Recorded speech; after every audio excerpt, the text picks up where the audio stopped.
আগামীতে কোন সরকার আসলে আমরা প্রত্যাশা করতে পারি যে বাংলাদেশ একটি চাঁদা মুক্ত দেশ হবে, দুর্নীতি মুক্ত দেশ হবে? জামাত ভালোবাসি আমরা। দাঁড়িপাল্লা আসলেই। আসসালামু আলাইকুম। ওয়ালাইকুম আসসালাম। চাচা, আপনার নাম কি? জাফর আলম। আচ্ছা, জাফর আলম চাচা, আপনার কাছে জানতে চাই, গত 54 বছর অনেক সরকার দেখেছেন, অনেক সরকার আসছে গেছে, কিন্তু বাংলাদেশ থেকে দুর্নীতি কমে নাই, চাঁদাবাজি কমে নাই। না, কমে নেই। আগামীতে কোন সরকার আসলে আমরা মনে করতে পারি যে দুর্নীতি কমে যাবে, চাঁদাবাজি কমে যাবে? এখন তো জমাত সিস্টেম দেখা যাচ্ছে, চাঁদাবাজি কমে যাবে জমাত আসলে। জমাত ভালোবাসি আমরা। আমিও ভালোবাসি, মানুষের জনগণ দেখছি এখন চাঁদাবাজি কমে যাবে, একদম কমে যাবে আল্লাহর নামে। ধন্যবাদ।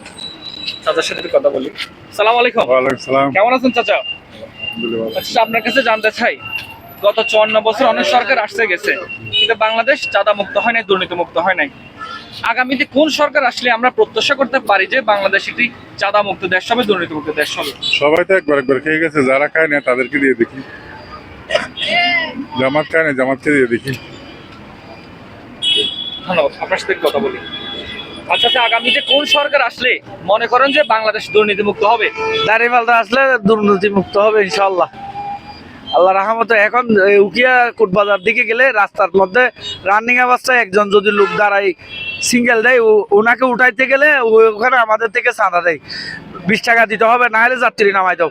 রানিং গাড়ি একজন সিঙ্গেল দিছে, ওঠার সময় এই অবস্থা। মানে সব জায়গায় এরকম দুর্নীতি করা, আমাদের মরিচা, কোটবাজার, উকিয়া সব জায়গায় গাড়িতে বাড়ি মারা গাড়ির ট্যাক ফেলাই দেয়। কিছু বললে আরো লাড়ি নিয়ে মারতে আসে, টাকা দিয়ে যা, না হলে এখানে গাড়ি দাঁড়া করবি না, এরকম বলে। এটা তো আমাদের কপালে ছিল। সামনে যদি জামাত ইসলাম যদি ক্ষমতাতে আসে, ইনশাল্লাহ এগুলা মুক্ত হয়ে যাবে ইনশাল্লাহ। ধন্যবাদ।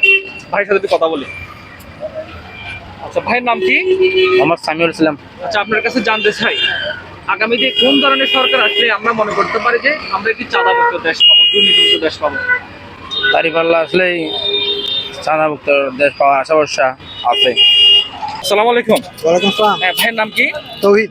আচ্ছা, তৌহিদ ভাই, আপনার কাছে জানতে চাই, গত 54 বছর অনেক সরকার আসছে আর গেছে, বাংলাদেশ দুর্নীতি মুক্ত হয় নাই, চাঁদাবাজি কমে নাই।